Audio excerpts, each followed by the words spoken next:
Halo Sobat Penabur di 15 Kota. Jumpa lagi di podcast Penabur Learning Center episode keempat. Bersama dengan Una dan Gita, kami dari BPK Penabur Jakarta. Baik, podcast kita hari ini ya tidak hanya di stream di YouTube saja, tapi ada di dua platform lainnya yaitu Noise dan Spotify. Nah, Pak Bona sudah di-subscribe belum? Pasti sudah dong. Jangan lupa ya di-subscribe. Oke, baiklah. Oke, Miss Gita. Untuk tema kali ini, judul kali ini nih, Ya. podcast kali ini tuh sesuatu yang menarik nih Miss Gita. Betul. Pasti ya? Pastinya. Pasti ya, karena pakai bahasa Inggris. Begitu. Sebelum-sebelumnya pakai bahasa Indonesia, ini pakai bahasa Inggris nih. Iya. Nah, kan kesulitan saya untuk ngomonginnya. Oke. Kan? Dibantu Miss Gita. Oke, judul kita hari ini adalah Nurturing a Culture of Compassion. Ulangi. Oke, nurturing a culture of compassion. Artinya cukup panjang ya. Singkatnya adalah kita membahas mengenai budaya belas kasih seperti itu. Dan topik kita hari ini merefleksikan dari profil penaburs yaitu nurture and respect to others. Seperti itu Pak Bona. Tapi memang lebih bagusnya lagi nih kita langsung saja mendengar dari narasumber yang sudah hadir Betul. di studio kali ini ya Pak. Ya, dari kita mengundang Bapak Pendeta Santoni dari GKI Gading Serpong. Ya, Sobat Penabur, apa kabar? Tuhan memberkati kita sekalian. Kita akan bersama-sama membahas tentang budaya belas kasih. Yes, baik. Sehat-sehat kan Pak Pendeta? Sehat, selalu sehat. Selalu sehat. Gimana perjalanan tadi? Aman. Aman semua ya? Aman, lancar. Sudah makan mungkin? Nasi bakar. Oh, nasi bakar? Nasi bakar. Kepengennya, kok sama ya? Kepengen tuh nasi padang gitu enggak ya? Aku sama Nggak ada nasi padang ya. Oke, baik untuk nasi padangnya, nasi bakarnya nanti lagi kita bahas. Baik, kita langsung aja nih Pak Pendeta masuk ke dalam topik mengenai nurturing a culture of compassion. Baik, jadi sebenarnya apa sih ya dimaksud dengan budaya belas kasih dan prinsip-prinsipnya itu yang berkaitan dengan Alkitabiah dan menjadi gimana caranya kita bisa menjadikan pedoman dalam membangun budaya belas kasih tersebut. Ya sebenarnya kan kalau kita bicara soal budaya belas kasih itu kan kita mau tahu dulu apa sih itu budaya. Betul. Jadi budaya itu semacam apa ya, cara hidup yang berkembang atau cara hidup yang dimiliki oleh sebuah kelompok. Nah ini biasanya itu keseluruhan pola sikap atau pola tindakan dan sebuah kebiasaan dan biasanya diwariskan ke generasi-generasi begitu. Itu secara umum arti budaya. Nah kalau penabur ingin membangun budaya belas kasih, berarti penabur ingin ada pola hidup, pola sikap atau kultur belas kasih ini bertumbuh dan dimiliki oleh seluruh keluarga besar BPK Penabur di 15 kota begitu. Dan biasanya ini budaya ini itu sangat berpengaruh dalam seluruh aspek kehidupan. Nah, jadi kalau ada budaya belas kasih di BPK Penabur misalnya, itu akan sungguh berefek luar biasa dalam kehidupan seluruh keluarga besar BPK Penabur, bukan hanya di Jakarta tapi di seluruh 15 kota gitu. Nah, itu yang disebut dengan budaya belas kasih. Atau kalau sering bilang compassion ya. Apa sih artinya belas kasih atau compassion itu? Kalau kita membaca dalam bahasa Yunaninya itu dipakai kata splaxizomai. Jadi bukan bilang ada orang bilang belas kasihan itu kan adu kasihan gitu ya. Oh bukan adu kasihan gitu ya. Tapi sebuah arti yang luar biasa. Splaxizomai itu artinya menggambarkan kedalaman emosi, memberi respon terhadap penderitaan orang lain, terhadap masalah orang lain, terhadap keadaan orang lain yang perlu ditolong gitu ya. Itu bahkan seolah-olah itu tergoncang oleh kenyataan apa yang dia lihatnya. Jadi dia itu ketika melihat sesuatu, dia akan tergoncang lalu melakukan sebuah tindakan. Nah itu sebuah yang disebut dengan compassion. Itu digambarkan splanchnizomai itu usus-ususnya dalam perut itu seolah-olah itu terbalik. Melihat apa yang terjadi pada orang lain, gitu ya. Ingin segera menolong dan membantu. Jadi bukan sekedar adu belas kasihan, tapi ada emosi dari dalam hatinya itu ingin menolong, ya, dan sungguh-sungguh berempati dan simpati. Nah, prinsip utamanya apa? Kalau kita memperhatikan, saya akan coba membacakan kitab 1 Yohanes 3 ayat 16. Ini menarik. Kalau kita baca 1 Yohanes 3 ayat 16, kita kan tahu tuh Yohanes 3 ayat 16 ya. Karena begitu besar kasih Allah akan dunia ini, dia memberikan anaknya yang tunggal, barang siapa yang percaya kepadanya tidak binasa, melainkan beroleh hidup yang kekal. Nah, dalam bahasa, kalau kita sudah dapat anugerah Tuhan keselamatan, apa yang harus kita lakukan? Nah, yang harus kita lakukan tinggal tambah kata 1 Yohanes 3 ayat 16. Ya, dapat Yohanes 3 ayat 16, melakukan 1 Yohanes 3 ayat 16. Saya bacakan ya. Demikianlah kita mengenal kasih, yaitu bahwa Kristus telah menyerahkan nyawanya untuk kita. Jadi, kita pun wajib menyerahkan nyawa kita untuk saudara-saudara kita. Ini sebuah prinsip yang penting. Jadi, kita tahu kasih Kristus itu apa? Memberikan nyawanya. Apa itu nyawa? Nyawa itu sesuatu yang berharga, sesuatu yang bernilai, sesuatu yang terbaik. Kita nggak bisa beli nyawa. Kita jual rumah, kadang-kadang kalau ada kita nolong keluarga kita sakit. Nggak bisa kita beli. Itu sudah diberikan Yesus buat kita. Nyawanya diberikan buat kita. Berarti hidupnya diberikan buat kita. Masa hidup kita akan disia-siakan? Enggak. Nah itu sebabnya, karena Kristus sudah memberikan hidupnya buat kita, jadi kita wajib memberikan yang terbaik, yang bernilai dan berharga buat orang lain. Ya. Nyawa yang kita berikan, yang terbaik, yang berharga dan bernilai, itu yang harus kita berikan buat orang lain. Itu dasar untuk berbelas kasih. Nah, contoh dalam Alkitab yang sangat jelas itu ada di dalam Injil Lukas pasal 10 ayat 25 sampai 37. Itu kisah orang Samaria yang baik hati. Semua kita kenal kisah itu ya. Coba kita perhatikan kisah itu. Kenapa dia disebut dengan belas kasih?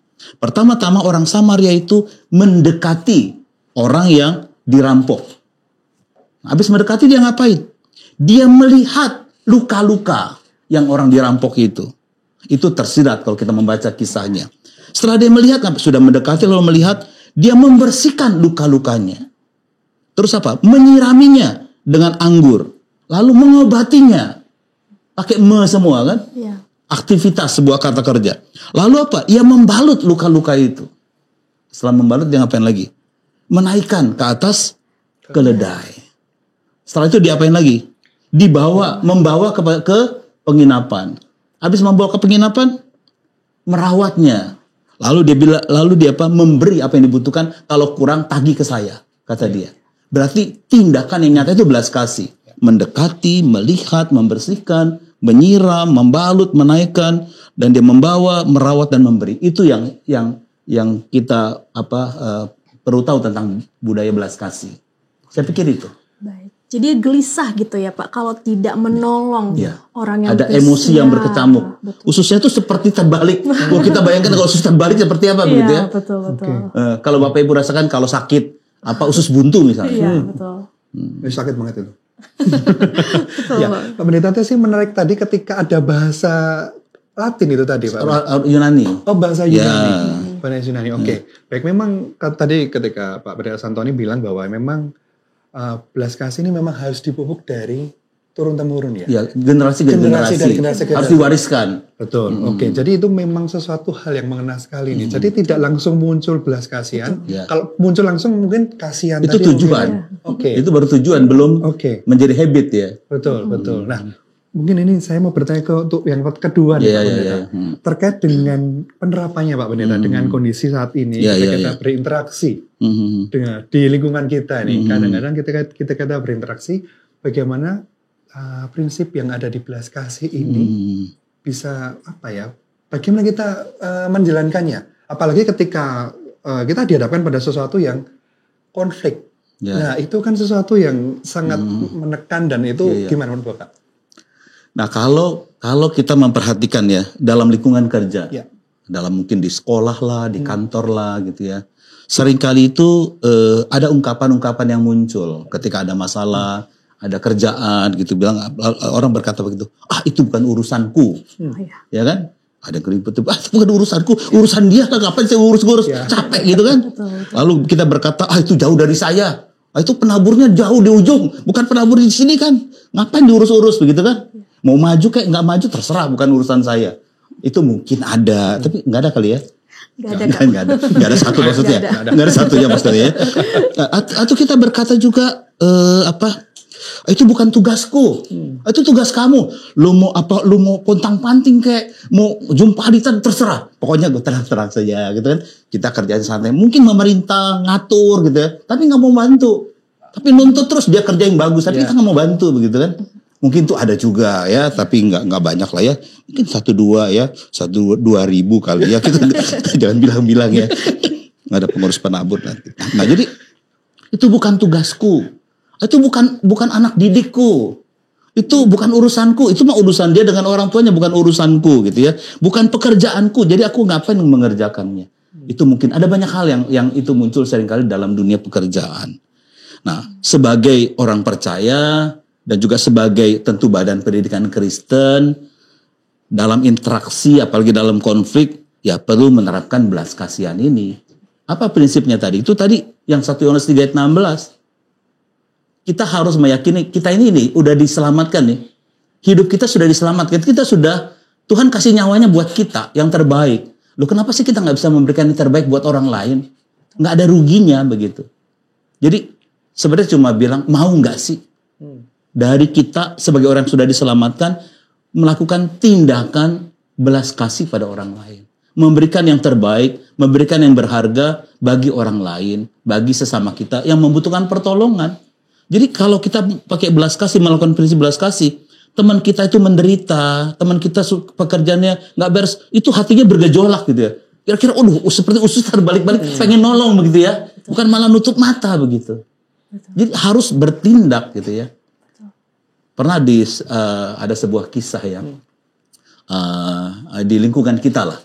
Ada sebuah keluarga, anaknya itu SD, lalu kakaknya itu SMP, sekolahnya tempat lain, tapi yang ini di lingkungan kita.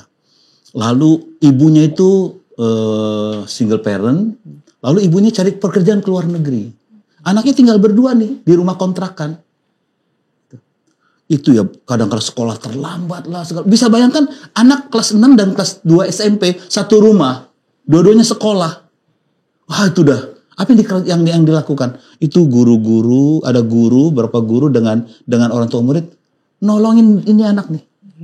Jadi ada guru tuh yang jemput anak ini pagi-pagi, nganter pulang, mikirin makanannya. Waduh saya bilang nggak sanggup kalau saya seperti itu ya. Tapi ini luar biasa. Itu ada di lingkungan kita. Itu belas kasih itu. Guru melakukan itu. Iya, itu belas kasih. Coba kalau semua begitu, luar biasa kan. Itu nilai tambah yang orang nggak usah kita cerita, orang udah cerita itu. Itu prinsip yang luar biasa sudah dilakukan begitu ya. Nah, kalau misalnya yang terjadi, bagaimana kalau konflik? Ya, kan kita tahu sebenarnya konflik itu apa sih? Kalau seorang berkonflik berarti dia berjuang untuk memperoleh apa nilainya, statusnya, kekuasaannya, otoritasnya. Kalau bisa orang itu harus dikalahkan begitu kan. Jadi apa untuk memperoleh keuntungan supaya orang nggak punya keuntungan, yang diperjuangkan nilai-nilainya kan. Atau yang diperjuangkan adalah statusnya, kekuasaannya, otoritasnya, gitu. Nah, bagaimana belas kasih ini bisa diwujudkan di tengah-tengah konflik ini? Tuhan pernah berfirman di dalam Lukas 6 ayat 27 mengatakan, kasihilah musuhmu. Itu kan konflik, itu kita anggap teman kita itu konflik itu musuh kita, gitu ya. Yesus bilang kasihilah musuhmu. Itu ya ayat Lukas 6 ayat 27, kasihilah musuhmu. Itu kata kasihilah itu menarik sekali. Memperhatikan kebutuhannya. Memperhatikan dengan penuh perasaan atau berbuat baik. Jadi kalau kita melakukan kalau berkonflik, melakukan berpikir pada firman Tuhan, kita harus memperhatikan kebutuhan musuh kita malah. Orang itu kita harus perhatikan kebutuhannya, apalagi perasaannya. Lalu berbuat baik buat dia gitu ya. Jadi kepada musuh kita bukan hanya berupa kasih di dalam hati kita, tapi harus ada wujud lahiriah berbuat baik sama yang membenci kita itu, musuh kita itu, yang mungkin tidak menyukai kita. Itu yang harus kita lakukan. Nah, bahkan ayat 28-nya Lukas pasal 6 itu mendoakan mereka. Itu artinya apa? Memintakan berkat buat mereka. Jadi kepada musuh kita berdoa, Tuhan berkati dia. Gitu ya. Itu belas kasih itu. Berbuat baik, memperhatikan dan mendoakan. Minta berkat buat dia. Coba kalau kita lakukan itu buat musuh kita. Apa yang dia lakukan sama kita? Dia peluk kita. Thank you ya. kamu doain saya gitu ya, kamu berbuat sama saya, apakah luar biasa? Bukan mempertahankan musuh kan? Yes. Bukan mempertahankan konflik. Buat apa konflik gitu? Tapi kalau kita melakukan itu, waduh dia peluk kita, wah luar biasa lah. Betul. Itu belas kasih. Jadi masih PR nih bagi kami ini, karena sesuatu hal yang seperti itu sesuatu yang hebat sekali. Dream. Wah, betul. Ya, dream. Tapi bisa kita lakukan. Iya. Betul. Kalau kita punya budaya belas kasih dalam diri kita, Betul Pak Pendeta. Betul. memberikan nyawa itu pasti bisa kita lakukan. Betul. Yes. Karena pada dasarnya kalau kita berbuat baik pada bestie misalnya ya, Iya. itu hal yang gampang. Biasa. Orang lain bisa. Bisa. Tapi kalau mungkin bagi orang yang tanda Musuh. kutip musuh, Wah, itu luar biasa. kita Pikir melihat dulu ya. wajahnya aja rasanya wah. Udah mau ketemu udah. Iya betul. Tapi keajaiban akan terjadi. Iya betul Pak. Karena ada yang bilang, di mana kalau ada kasih bertahta, di sanalah keajaiban-keajaiban terjadi. Oke, baik Pak. Wah, menarik sekali dan sangat jelas Pak Pendeta. Kita diberkati ya Betul. dengan insight Betul, yang betul. Pak Pendeta berikan. Ini untuk yang closing statement nih Pak Pendeta. iya. Ini tadi sudah sangat menarik sekali dengan Betul. belas kasih yang sudah Pak Pendeta berikan kepada kami. Nah ini untuk yang pertanyaan terakhir nih Pak Pendeta. Termasuk juga closing statement mungkin ya. Nah ini kan kita akan Natalan. Natalan Ya. betul nih Pak Pendeta. Nah untuk mempersiapkan menyongsong Natal ini Pak Pendeta. Kira-kira Pak Pendeta pesan Natal apa yang sangat konkret berhubungan dengan tema kali ini Pak Pendeta? Silakan. Mungkin pertama ya, kalau soal budaya belas kasih ini ya, menjadi orang yang punya belas kasih, nggak perlu kita itu menunggu jadi orang kaya, ya, dengan kekayaan yang melimpah, tapi membutuhkan hati yang bersedia memberi dan berkorban. Itu saja. Dan mau memberi dan mau berkorban. Nah, untuk Natal apa yang harus kita lakukan? Natal ya, kalau saya membayangkan Natal itu kisah seorang suami istri, istrinya hamil besar, Ibu Maria dan Pak Yusuf, kan? Lalu mengandunglah Maria dengan bayi Yesus. Dia pulang ke Bethlehem. Kadang-kadang kita bilang ini orang Bethlehem kejam ya. Masa sih Yesus itu mau lahir ini nggak ada tempat buat dia dilahirkan begitu ya. Kejam sekali orang Bethlehem. Kita pikir begitu ya. Kok kejam sekali orang Bethlehem ya. Terlalu gitu ya. Tapi kalau saya pikir-pikir ya normal ya. Jadi Maria dan Yusuf itu kan datang jalan jauh sekali dari utara dia harus ke selatan ya. Lalu dia sampai kota Bethlehem. Di kota Bethlehem itu udah penuh sekali orang yang datang dan tak ada tamu. Semua rumah itu udah penuh karena banyak tamu yang lebih dulu datang begitu. Nah, terus Maria dan Yusuf datang belakangan. Dia ngetuk-ketuk, penuh, semua penuh gitu kan. Lalu saya pikir logis ya. Nggak mungkin yang punya penginapan bilang, ayo tamu yang lebih dulu kamu pergi. Buat tamu yang belakangan. Lu datangnya belakangan kok. Gitu kan. Nah saya pikir-pikir begini, kita seringkali nggak punya budaya belas kasih karena ada tamu yang lebih dulu masuk ke hati kita. Apa itu? Egois, mementingkan diri sendiri, mau menang sendiri, nggak mau mengalah. Jadi itu yang menguasai kita, itu tamu lebih dulu. Dan kita nggak mengusir dia. Nah Yesus kan masuk nih ngetuk pintu. Saya nih Tuhanmu loh. Kita, kamu di luar saja Yesus. Itu tamu nggak mau saya buang. Nah kalau Yesus masuk ke hati kita, lahir di hati kita, tamunya kita buang, itu belas kasih muncul. Nah itu berita Natal yang pertama ya. Lalu yang kedua, kenapa mereka menolak? Karena mereka nggak kenal Yesus. Kalau mereka kenal Yesus, mereka pasti suruh pasang karpet merah, ranjang yang bagus. Tapi enggak, karena mereka nggak kenal Yesus. Nah kenapa kita nggak bisa membuang tamu yang lebih dulu? Karena kita nggak meyakini Kristus, kita nggak percaya sama Kristus. Dia hanya hanya kita orang Kristen. Tahu nggak beda orang Kristen dengan murid? Yesus carinya murid bukan orang Kristen. Murid itu percaya Yesus sampai mati. Dia itu menghafal, dia mendengar, melakukan kata-kata Yesus. Lalu dia itu melayani seperti Yesus, itu guru. Kalau murid zaman dulu begitu, melayani gurunya. Dia melayani seperti gurunya. Lalu dia berkarakter seperti gurunya. Lalu dia menjadikan orang murid-murid gurunya. Jadi itu murid. Kita hanya orang Kristen. Nah kita harus, kalau kita Natal berarti kita percaya pada Kristus dan menjadi murid Kristus. Kita setia sampai mati. Kata-katanya kita lakukan. Melayani tugas-tugas panggilan kita di dunia seperti Yesus melayani. Kita berkarakter seperti Yesus. Kita menjadikan orang murid Kristus gitu. Nah itu pasti luar biasa. Itu hadiah Natal buat buat kita bersama penabur, semua gurunya, karyawannya, murid Yesus, bukan hanya orang Kristen kan, mengusir tamu yang lebih dulu, wah, the best lah ya, langsung budaya itu muncul. Nah itu kira-kira ya. Ya, luar biasa Pak. Yes, luar biasa. Luar biasa Pak Pendeta. Oke, jadi kami juga semakin diberkati dengan insight dari Pak Pendeta. Dan kita nggak lupa nih berarti memasuki Natal, kita harus mengosongkan diri. Tamu yang lebih dulu. Ya, tamu-tamu yang lebih dulu seperti supaya kita siap untuk menerima Yesus. Betul sekali. Betul, oke, baik. Sekali lagi Pak Pendeta, kami ucapkan terima kasih sama-sama atas waktunya yang berharga Bapak datang ke podcast pada kali ini Bapak. Semoga Bapak semakin sehat, semakin berkati dalam pelayanan Bapak. Baiklah Sobat Penabur, demikian podcast Penabur pada episode keempat kali ini. Jangan lupa untuk terus menyaksikan podcast Penabur Learning Center di YouTube, Spotify, dan juga Noise. Dan jangan lupa untuk klik, like, subscribe, dan bunyikan loncengnya untuk mendapatkan notifikasi di podcast Penabur. Ya, sebelum kameranya off ya, kita punya quotes dulu nih, dimulai dari Pak Bona. Oke, baik. Saya akan menyontek dulu. Not all of us can do great things, but we can do small things with great love. Love is a fruit in season at all times and within reach of every hand by Mother Teresa. Oke. Sampai jumpa. Sampai jumpa Sobat Penabur.